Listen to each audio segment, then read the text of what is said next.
Hello, hello, and welcome to the Gothic Jungle.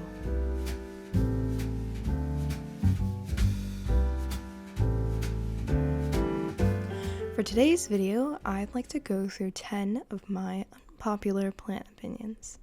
The plant community is a busy one, so there's lots of advice, tips, and tricks that get passed around that sometimes I don't agree with, based on my personal experience caring for plants. I've also seen a couple of other plant YouTubers do this, and while watching their videos, I had a few opinions that hadn't been mentioned yet, so I wanted to make my own to see if anyone else agreed with me.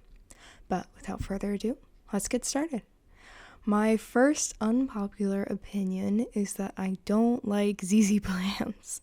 This one may seem to be a bit odd to start with, since I can just list any specific plant that I don't like as a first one, but I say ZZ plants in particular because when I tell people I like dark plants, they always recommend the black ZZ plant to me, and I just don't really like it. I'm sorry, I don't know what about it. I don't like it. It's just not as interesting as some of the other dark plants that I like to own. Moving on, my next opinion is that I believe Anthuriums are easier plants than philodendrons.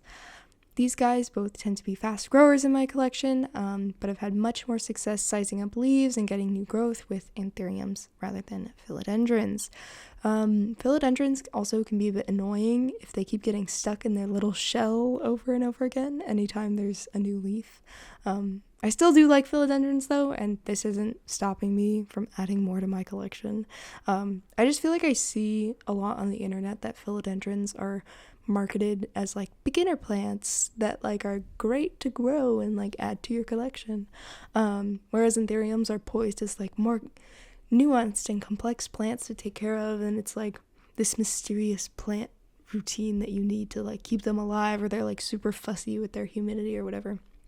But just based on like my success with plants, I mean, I'm by no means like an expert yet, but that's just kind of what I've seen, that Anthuriums are just way faster to grow and a lot easier and a lot less fussy than philodendrons can be. Again, my personal opinion. I don't know, maybe someone out there is like, what do you mean? All of the Anthuriums I've owned, I just like kill, but philodendrons like size up like great for me. If that's the case, I want to hear your tips and tricks, but anyways, that's with my experience. But speaking of beginner tips, and unless it helps you to not forget, strict watering, fertilizing, or repotting schedules, I think are pretty unnecessary. I feel like I see these a lot where it's like, you have to water once a week on this specific day or else like your plants are gonna die on you and stuff like that. I'm like, that's really not that necessary since plants are just so different. I can only really see their use if you've never owned a plant and you're intimidated about taking care of them. But I feel like part of developing your green thumb is paying attention to each plant and adjusting your care based on that instead of like some random rule. This is especially important because everyone's climate within their home is different. Like say if you like to keep your temperature like super cold or maybe like super high, it might be a little bit better for the plants. So you're going to have to like make changes to your plant care based on how you like to live your life. And that's just going to be like a hump of learning for everyone once they get into plants. Another opinion is that you don't always need fast growers in your collection. Again, kind of another targeted towards beginners opinion. And I understand why fast growing plants can be appealing to people since it's so rewarding to have new leaves on a plant. But I've definitely had plants in my collection where I'm like, oh my god, please stop growing so fast. I don't have room for you to do this. And then I feel guilty for chopping off a huge chunk of it for it just to grow back in like a few months. But if something is labeled as a slow grower, I don't think that is a bad thing. Yeah, it might be a little bit more frustrating to look at it every day and be like, why aren't you doing anything? But I think that it makes it just that much more rewarding to finally get a leaf on it or finally kind of figure out how to take care of a plant. But this leads me to my next point, which I sometimes still need to remind myself from time to time, is that you don't have to keep every cutting for propagation. And in that same vein, sometimes it's okay to throw a plant away. I actually just cut back one of my plants that was having some odd growth, which made me think of this one. It was my philodendron micans. It was having like a lot of stringy growth, and I'm just like, we're just going to start you over and put you under a grow light and hope for the best. But I also have 2 plants that are struggling, which one I think I will end up throwing away because she's kind of dying. That's my philodendron Dark Lord, since I already have another cutting that's doing well, and her leaves are definitely not doing well. I have one of them that I'll show that is just kind of yellowing, and it's probably gonna fall off soon. So I think I'll have to chuck this one in the bin, which is a little sad because it's such a, it had such big beautiful leaves, but for some reason she's just not happy in her current plot. But I have another struggle plant, my Syngonium 3 Kings, which I think I can easily fix up and give to a friend if she wants it, just because it is still kind of trying to push out leaves, even though it's super root bound. It's in this gross little algae pot, and it's got like spots on its leaves, but that one I think can easily come back from the conditions that it's in, and that's an easy fix to just repot. But I might be able to give that to one of my friends if she wants it, to kind of rehab it and give it a good home. I like to try and give the plants away rather than throw them out, But that leads me on to my next point, actually, which kind of is a mix in between my last opinion, but it is also okay if you kill your plant, especially if you're a beginner. It is definitely discouraging to lose a plant in your collection, believe me, I've been there, but it's all trial and error with your environment, as I sort of mentioned earlier. You're bound to kill at least a few plants along your journey as a plant collector. I think I've killed, I don't even know how many at this point.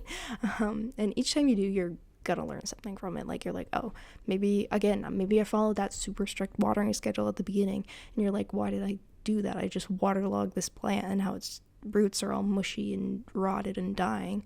Or maybe you just didn't water it enough, and you're like, oh, why did I forget about this plant? Is it just not interesting to me anymore? Like, do I not want it in my collection, or did I just not understand how to take care of it? So I feel like every time a plant dies, while it's sad, you're gonna learn something from it. But with that in mind, my next opinion is that a deal from a big box store is usually more trouble than it's worth. Those plants are basically guaranteed to be riddled with pests or just not potted correctly. I can't tell you how many times I've brought home something like basil, and then within like 2 days it's dead because it was just so incredibly root bound.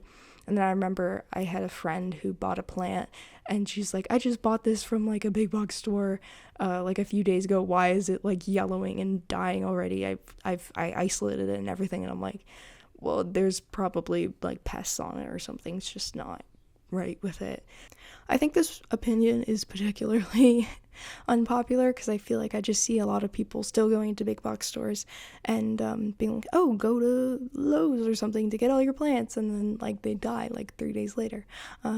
But I do see how, if you're very experienced with plants, how big box store plants can sometimes be a fun rehab challenge if you're super, super careful. But that usually involves a lot of extra resources, like, okay, you got to repot it, so you got to do different soil, or now you have to spend a bunch on like pesticides and stuff, which all I feel like can be avoided if you just buy from a good seller, either online or from a local plant store. Moving on, I personally also don't like when sellers have specifically Thai constellations with slightly more variegation than usual, and then they give it a completely different name, like Monstera Milkshake or whatever. I just made that up. But I feel like I see this a lot online when I'm like just scrolling through Instagram or something, and I'm like, oh, that is a very pretty Thai constellation. I click on it, and then it's labeled as something random, and I'm like, this isn't right. This is just super misleading. Like, just say it has high variegation and go home. I feel like, people can kind of make the argument like, oh, since it has a splashier pattern and that's like the leaf that you're getting when you buy it, it's different. But I just kind of feel like it's more on the misleading side for you to just give it a different name so that you can charge a higher price. Like, if you want to charge a higher price for more variegation, I feel like it would just be better to just be like, this Thai has a particular, or this plant or whatever, it doesn't have to be a Thai constellation, but whatever plant it is has more variegation, and because you're getting that plant, I want to charge you like a couple extra bucks. But I just, I don't like the misleading and extra names, and then it just complicates a lot of things, because someone will like go into a store and be like, oh, I'm looking for this plant, and it's like, that plant doesn't really exist. Speaking of variegation, I also believe that variegated does not always mean better for a plant. Does it mean rare? Probably, yeah. So it'll fetch a higher price tag, but sometimes I think the plain green looks nicer. One plant I personally feel that way about is the Monstera Adansonii. I don't really like its elbow variegation. I don't really know why. It just doesn't look that nice to me. But I do think that for example, that's not always the case because I think that the mint variegation version of that plant looks nice. But between all three, I would pick the plain one every time. So again, that's more of a personal taste opinion rather than a care opinion, but figured I'd include it. And for my final unpopular plant opinion, I don't like moss poles. I think they're really ugly. I know a lot of people love moss poles, and I see all these videos about extending your moss poles, and look at how many moss poles I have in my collection. But I think they only look good when you can completely hide the moss pole. The thing with moss poles is that you'll always have the moss pole sticking out above it, and then you can only enjoy that filled look with them for a little bit before you just have to extend it again, and then you have the ugly stick bit going up, and it's just, I don't like how it looks. Even if you get the curved ones, I'm I don't want to see that. I want to just look at the plant.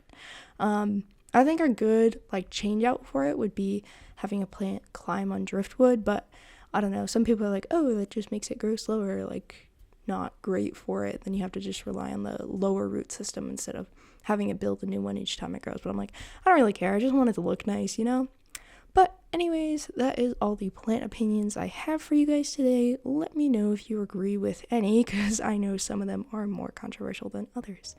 But other than that, thank you for watching, and video's over. I will see you guys soon. Bye!